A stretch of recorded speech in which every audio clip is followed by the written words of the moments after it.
भगवान श्री कृष्ण को बहेलिया ने बाण मार दिया। बताओ, भगवान को ही शिकार करते समय बहेलिया ने बाण मार दिया। पीपल के पेड़ के नीचे द्वारिकापुरी में सरस्वती नदी के किनारे पीपल के पेड़ के नीचे जब उनके जदकुल का नाश हो गया तो चिंता मुद्रा में ऐसे पैर रख कर पड़े। बहेलिया ने बाण मार दिया उसी पर।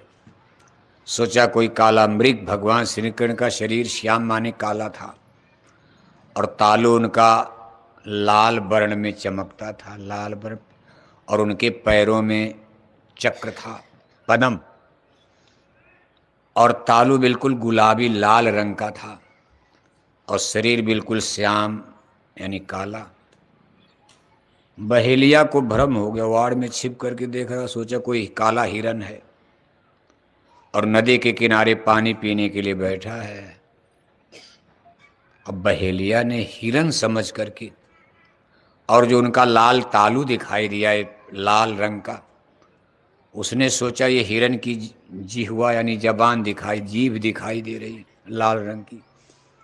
उसी पर जब बाण मारा, भगवान श्री कृष्ण को लगा, जोर से चिल्लाए और घाव इतना गहरा हो गया, खून का फव्वारा छूट गया। बहेलिया दौड़ करके गया, अरे कहा मैंने तो भगवान को ही बाण मार दिया। जिनको दुनिया भगवान मान रही, मैंने आज उनको बाण मार दिया। बहेलिया बेचारा लगा रोने। भगवान श्री कृष्ण ने कहा, रो गाओ मत, तुमको इसका कोई पाप नहीं लगेगा, क्योंकि त्रेता युग में जब मैं जंगल गया था तो मैंने तुम्हारे अनुज,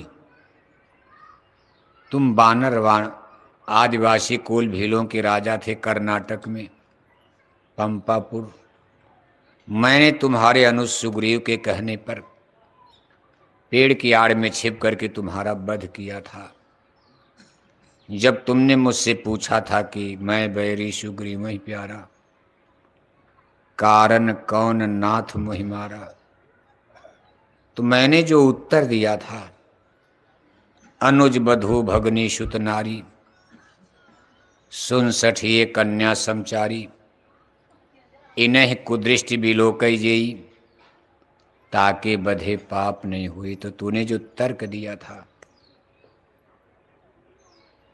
मैं निरुत्तर हो गया था, क्योंकि तुम निर्दोष साबित थे।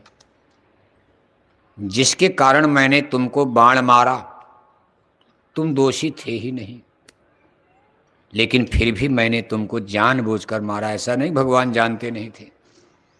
मान लो सुग्रीव ने अगर झूठ भी बोला तो ऐसा तो है नहीं कि भगवान राम नहीं जाने कि सुग्रीव झूठ बोला, चलो भाई मार दो इसका।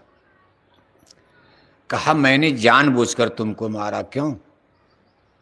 कि मुझको रावण का काउंटर करना था और बिना तुम्हारा वध किए मैं राजा रावण को नहीं मार सकता था, इसलिए मैंने मजबूरी में कदम उठाया था और जानबूझ करके मैंने इतना बड़ा रिस्क लिया, तुम्हारा वध किया। बाली, तुम बाली थे। यानी ये भगवान श्री कृष्ण कह रहे हैं, उस किससे कह रहे हैं? बहेलिया से।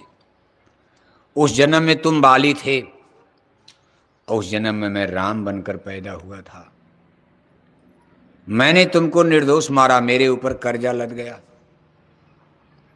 और आज मैं बहुत दिन से सोच रहा था तुम्हारा कर्जा मैं कैसे उतारूं। आज अवसर मिल गया, तुमने मुझको मार करके अपना बदला चुका लिया। देखो मारने का कितना बड़ा बदला देना पड़ता। आप इतना बकरी मुर्गी सुअर मार रहे तो आपका क्या हाल होगा। भगवान राम ने बाली को मारा और द्वापर युग में लाखों बरस के बाद बदला देना पड़ा उनको, द्वापर युग में कृष्ण अवतार में। और आप किसी को मारते हो काटते हो तो इसीलिए तो नरक कानून सब बना हुआ।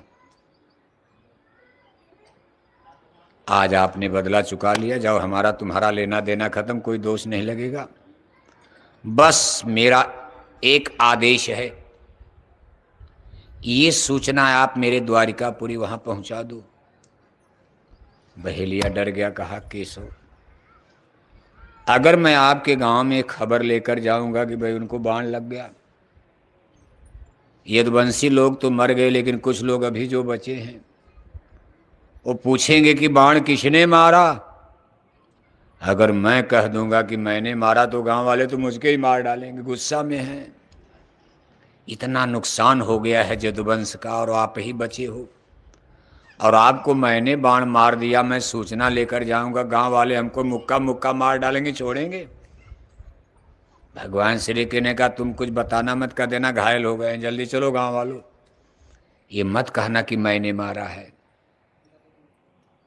सूचना पहुंच गई, गांव वाले आए, भगवान के ने कहा भाई इसमें से भेजा, कहा एक आदमी जल्दी हस्तिनापुर चले जाओ। अब कहाँ द्वारिकापुरी, कहाँ हस्तिनापुर, यानी दिल्ली के पास हस्तिनापुर है और द्वारिका देखो गुजरात के पश्चिमी छोर पर है। लेकिन उस समय भी लोग उड़ते थे, चलते थे, इस समय भी ऐसे रथ थे जो जहाज की तरह उड़ जाते थे, बटन दबाया उड़ गए, बटन दबाया नीचे चलने लगे, पानी पर चलने, तब पुल। ऐसे रथ थे जो पानी पर भी चलते थे, हवा में भी चलते थे और जमीन पर भी चल लेते थे। पहाड़ आया तो ऊपर उड़ा दिया। पहाड़ों को काट कर सड़क बनाने की जरूरत नहीं पड़ती थी। अगर कोई बड़ा पहाड़ आ गया तो बटन दबाया उड़ गए। लेकिन ये रथ राजाओं के पास, बड़े लोग आज भी कार मोटर हेलीकॉप्टर सबके पास तो है नहीं। मान लो ठीक है जहाज उड़ती है, हेलीकॉप्टर सबके पास हेलीकॉप्टर है, ऐसे उस जमाने में भी राजे महाराजाओं के पास ये था। तब तो ईरान इराक कहाँ कहाँ चले जाते थे, खट खट खट खट। रावण पंचवटी, ये देखो गोदावरी नदी, नासिक, नासिक से सीता जी का हरण किया और अभी राम और लक्ष्मण लौटकर कुटिया में आए, सीता को खो रहे, तब तक रावण लेकर के लंका पहुंच गया। बताओ कैसे लेकर गया, उड़न खटोला, उड़ने वाला खटोला। उड़ने वाला खटोला माने जहाज ही तो है।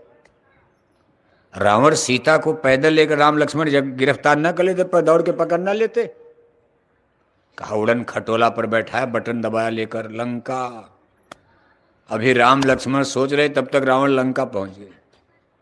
जटायु उटायु को जब जटायु मिले तो कहने महाराज हमको भी मार करके भागा है, देखो हमारे पंख को काट दिया है, तलवार से लेकर इधर दक्षिण में गया लंकापति राजा रावण। पहली सूचना भगवान राम को जटायु ने ही दिया था कि सीता जी को लंकापति राजा रावण दक्षिण दिशा में लेकर लंका की तरफ गया है। मैंने विरोध किया था, मेरे पंख को काट दिया और मैं जमीन पर गिर पड़ा हूं, प्रभु के शरण में अपना शरीर त्याग दिया।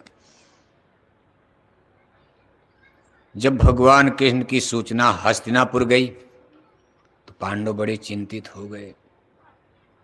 भाग करके अर्जुन युधिष्ठिर सब लोग हस्तिनापुर आए। यहाँ का दृश्य बड़ा दयनीय था, चिताएं जल रही थी। भगवान श्री कृष्ण की सारी बहू, सारी रानियां सती हो रही थी, क्योंकि सारे सरदार वीर मार दिए गए थे। अब रानियों के लिए एक ही उपाय था, सती होकर जल जाना। जो बच गई थी भगवान के ने कहा भाई इनको हस्तिनापुर ले जाओ।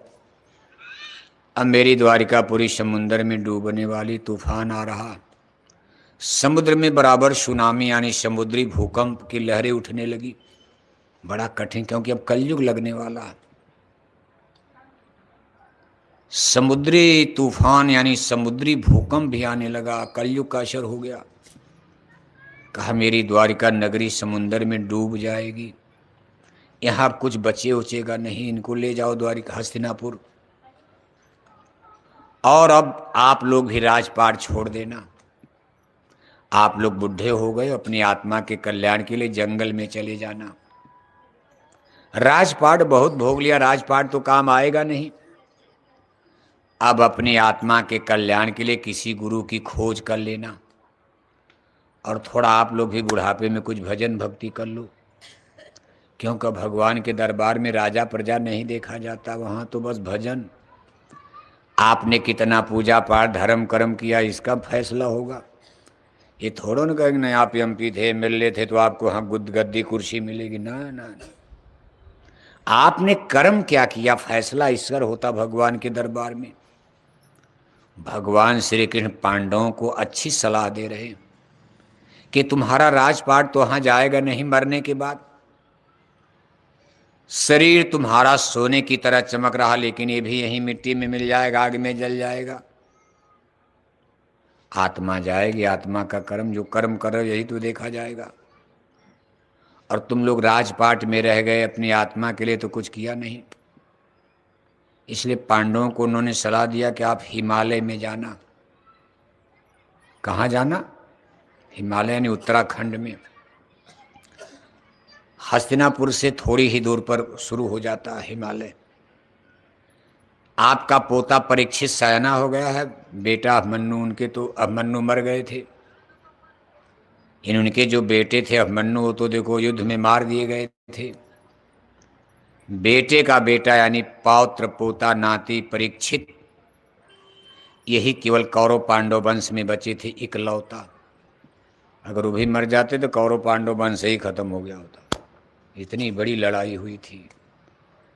कहा तुम्हारा पोता परीक्षित अब सयाना हो गया है, उसकी उम्र 20-22 साल हो गई है।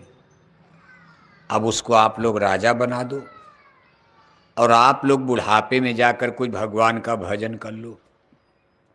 उत्तराखंड में जाना, उत्तर की तरफ, बद्रीनाथ केदारनाथ की तरफ जाना। किसी महात्मा की, गुरु की खोज करना। अपने मन से पूजा मत करना। अपने मन से कोई क्या पढ़ेगा? अपने मन से तो आदमी काखा गगा नहीं पढ़ सकता। कहा कोई मास्टर। भगवान श्री कृष्ण ने कही नहीं कहा कि बस मेरा नाम जपना पार हो जाओ। कहा ना ना ना, नियम बना हुआ है, गुरुबिन भव नितरे न कोई, जो बिरंच शंकर शम हुई।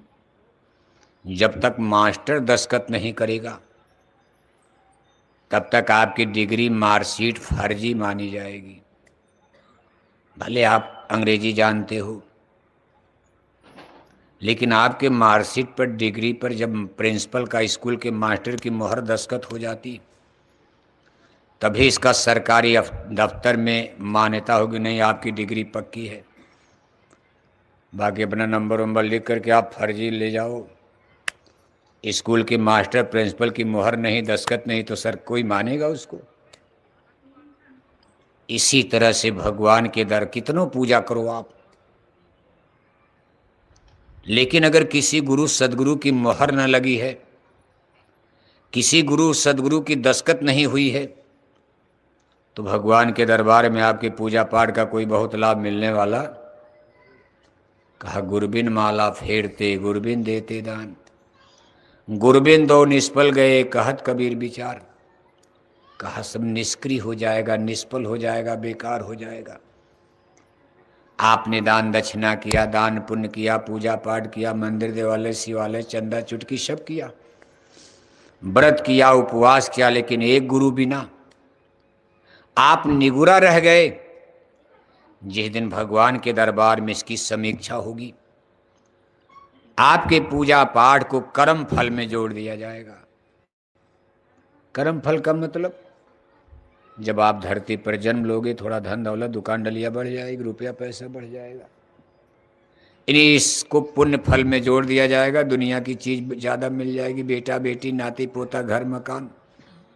मुक्ति वाले में आपका मुक्ति फल में नहीं जोड़ा जाएगा बिना गुरु के। यानी बिना गुरु की दस्तखत के आपका धर्म कर्म पूजा पाठ, कोई भी धार्मिक अनुष्ठान आप करोगे, ये मुक्ति फल में तब तक नहीं जोड़ा जाएगा जब तक किसी संत का दस्तखत, गुरु की दस्तखत न हो जाए। हम नहीं कह रहे, रामायण कह रही। सभी संतों महापुरुषों का आप इतिहास पढ़ते हो, सबके जीवन में गुरु से जुड़ा हुआ। आपके महाराष्ट्र की धरती पर देखो, बड़े बड़े महात्माओं का नाम आता। संत नामदेव जी महाराज, आज उनके नाम पर तीर्थ आश्रम सब जगह जगह बने, आप जाते हो, लेकिन वो भी किसी गुरु से जुड़े। संत तुकाराम जी महाराज, उनके भी नाम पर जगह जगह मंदिर देवालय शिवालय आश्रम बना, लेकिन संत तुकाराम जी महाराज के भी जीवन में गुरु जुड़े। गुरु समर्थ गुरु रामदास, जो शिवाजी महाराज के गुरु, सब लोग किसी न किसी गुरु की शरण में गए, गुरु से जुड़े। कहा गुरुबिन होई न ज्ञान, बिना गुरु के मास्टर के कोई काका गागा नहीं पढ़ सकता। इसलिए भगवान श्री कृष्ण ईश्वर के नियम को समझा रहे हैं, सनातन धर्म के कानून को समझा रहे हैं कि देखो भाई अर्जुन, ये कानून बन चुका है कि जब तक आप गुरु की शरण में नहीं जाओगे मुक्ति नहीं मिलेगी। मैंने भी मानव जन्म में आकर के देखो गुरु किया, रामकिरण से को बड़ोते न हूं तो गुरु की। रामावतार में आए तो वशिष्ठ विश्वामित्र को गुरु बनाए। प्रातः काल उठ के रघुनाथा, मात पिता गुरु नामे माथा। द्वापर युग में कृष्णावतार में आए तो उज्जैनी नगरी में जाकर संदीपनी ऋषि को गुरु बनाया। दुर्वासा ऋषि को अपना आध्यात्मिक गुरु माना भगवान कृष्ण ने। इसलिए पांडवों को सही सलाह दे रहे हैं। आज जय गुरुदेव मिशन आपसे जब गुरुमत की बात करता है तो आप सोचते भाई हमारे ये पूजा पाठ का विरोध कर रहे हैं, हमारा मंदिर देवालय शिवालय घंटी वंटी बजाना छोड़ा रहे, तिलक टीका। ये कहते मथुरा चलो जय गुरु नाम का जाप करो। ये नहीं कहा जाता। मंदिर जाओ, देवालय जाओ, शिवालय जाओ, दशहरा मनाओ, दिवाली मनाओ, रामायण पढ़ो, गीता पढ़ो, पंढरपुर जाओ, शिरडी जाओ, महापुरुषों का स्थान है, प्रणाम करो, कोई पाप नहीं है। आपको सिर्फ ये कहा जाता कि आप गुरु की शरण में हो जाओ, बाकी सब आप करते रहो, कौन मना करता। क्योंकि गुरुमत का सिद्धांत भगवान का बनाया सनातन सिद्धांत है। जब से धरती बनी है बिना गुरु की शरण में गए किसी का उद्धार नहीं हुआ।